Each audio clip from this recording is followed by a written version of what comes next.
Good day, everyone.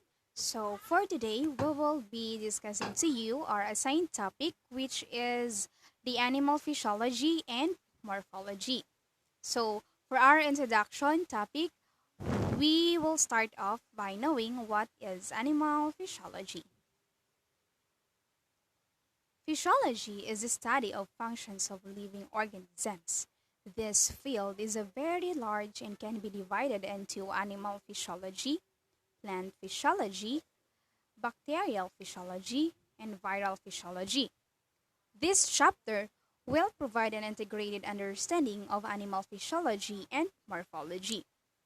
Okay, so physiology is the study of functions of living organisms. Daghan siya pwede studyhan, that's why gi-divide siya into animal physiology, plant physiology, bacterial physiology, and viral physiology. And that fields, katutanan ng mga pwede na to studyhan, will provide an integrated understanding of animal physiology and morphology. Physiology, on the other hand, is a scientific study of the normal function in living systems. A subdiscipline of biology, its focus is in how organisms, organ systems, organ, cells, and biomolecules carry out the chemical or physical functions that exist in living system. So since physiology is scientific study man siya, so nag-study siya sa function sa living systems on how organisms, organ systems, organ, cells, and biomolecules carry out the chemical or physical functions nga nag-exist sa ato ang living system. History. Physiological studies date back to ancient civilizations of India and Egypt alongside anatomical studies but did not utilize dissection or vivisection. Sa una, ang physiological studies, um, sila kibali ang pinakauna nga nakatuon sa physiology, ang India o ang Egypt. And then, gi-include na sab nila ang pag-study sa anatomical studies. But, wala nila gi-utilize ang dissection or vivisection. When we say dissection or vivisection, it is the act of dissecting or something, while vivisection is the action of cutting, surgery, or other invasive treatment of a living organism for the purposes of physiological scientific investigations.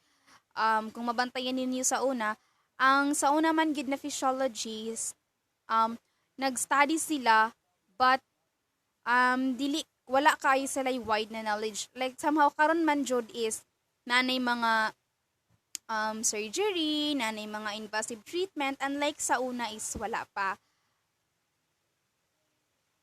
The study of human physiology as a medical field dates back to at least 420 BC, to the time of Hippocrates, also known as the father of medicine. So pag-study sa physiology, naabtan pa sa panahon ni Hippocrates, and also Hippocrates was the father of medicine.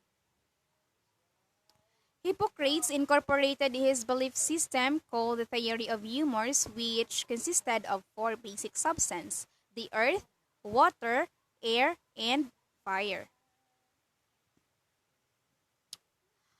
Aristotle also took to the humoral theory of disease, which also consisted of four primary qualities in life, which is hot, cold, wet, and dry. So when we say humoral theory, it is the medical philosophy of the ancient Greeks, in which the state of health and disease was determined by the four body humors: blood, yellow, and black bile, and phlegm. And the relationship with four elemental humors, mo to ko gi-mention kagaina, ang air, ang fire, ang earth, ug ang water.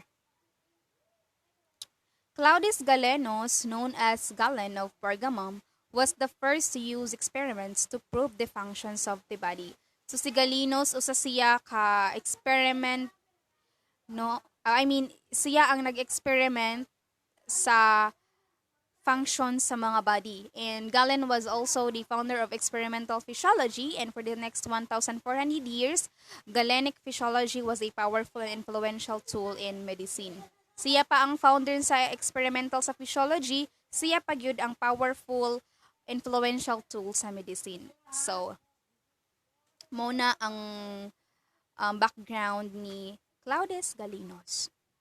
Galen also saw the human body consisting of three connected systems, which are the brain and nerves, the heart and arteries, the liver and veins. So another topic is all about women and physiology. Initially, women were largely excluded from official involvement in many physiological society. In 1902, the American Physiological Society elected Ida Heidi as the first female member of the society. Heidi, a representative of the American Association of University Women and a global advocate for gender equality in education, attempted to promote gender equality in every aspect of science and medicine. Sa unang panahon, ang mga babae wala pa sila i-include as official involvement sa Physiological Society.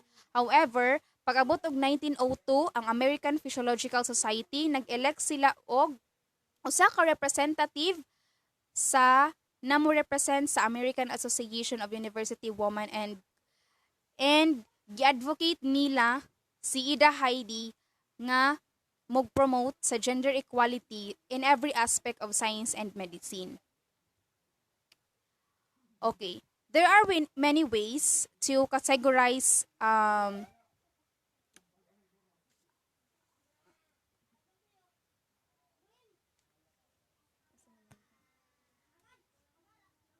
Okay, so there are many ways to categorize subdisciplines.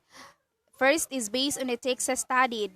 They have human physiology, animal physiology, plant physiology, microbial physiology, viral physiology. The second is based on the level of organization. They have cell physiology, molecular physiology, systems physiology, organismal physiology, ecological physiology, and integrative physiology. The third is based on the process that causes physiological variation. They have development physiology, environmental, and evolutionary physiology. The fourth is based on the ultimate goals of the research. They have applied and non-applied physiology. The next topic is human physiology. What is human physiology? Okay, so human physiology seeks to understand the mechanisms that work to keep the human body alive and functioning through scientific inquiry into the nature of mechanical, physical, and biochemical functions of humans, their organs, and the cells of which they are composed. Okay, so human physiology is the science, of the mechanical, physical, and biochemical function of humans, and serves as the foundation of modern medicine. So, the study of human physiology integrates knowledge across many levels, so including biochemistry, including cell physiology, the organ systems, and the body as a whole. Okay, that's all, everyone. I hope that naamoy nasabtan sa ko ang topic. So, thank you for watching.